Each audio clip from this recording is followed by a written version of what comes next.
Salut, c'est Trado. Alors voilà ma vidéo de mise à jour pour l'or. La séance d'aujourd'hui est plutôt plaisante pour les haussiers puisqu'il semblerait que le segment bleu que j'ai requalifié en segment noir pour mieux tenir compte des mèches continue de jouer son rôle de support.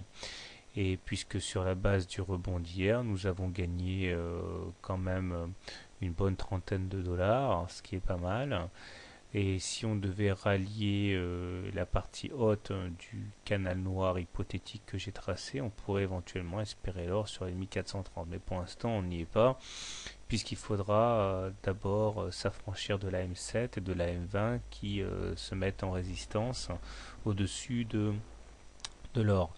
La séance d'aujourd'hui n'a pas permis véritablement n'a pas permis au baissier de trader puisque aucune des résistances, ni la M7 ni la M20 qui auraient pu permettre de base pour un short n'ont été percutées. Donc ça a laissé finalement du mou à la hausse. On voit quand même que le haut de la bougie d'aujourd'hui, c'est-à-dire la mèche haute, est relativement longue. Ce qui montre que les haussiers ont manqué de conviction pour tenir les positions. Il demeure qu'entre-temps, la M7 en a profité pour croiser à la baisse la M20, ce qui montre quand même une temporisation dans la hausse. Les indicateurs techniques sont plutôt mal orientés avec un MACD qui est négatif, qui est décroissant et qui fonce vers la zone négative sous son signal.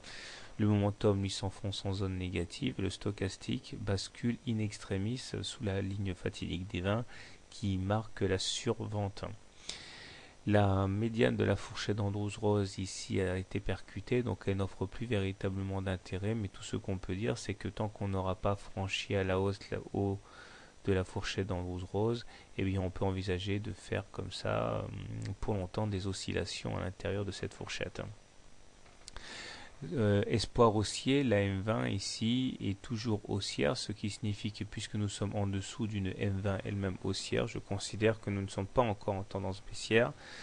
Nous y serons si la M20 devient décroissante. Cela signifie également que puisque la M20 est haussière, elle n'opposera pas une véritable résistance en cas d'attaque haussière, c'est-à-dire en cas de contact avec la M20. Alors comment trader l'or demain? Si vous êtes haussier sur l'or, soit vous considérez que l'oblique noir qui constitue la bas du canal est du solide, donc il s'agirait d'acheter. Stop loss en cas de dépassement des plus bas de l'avant-dernière séance, c'est-à-dire 1330. Objectif, pour que ça vaille la peine, il faut aller au moins chercher le, le haut de la fourchette en dos de rose, sinon ça vaut pas vraiment le coup. Stop loss, donc j'ai dit en dessous de l'oblique noir. Deuxième solution, vous attendez qu'on aille chercher la résistance à 1322 pour entrer long. Si vous êtes baissier, par contre, une solution s'impose d'elle-même, c'est le short du contact avec la M7N20, cette zone de résistance ici.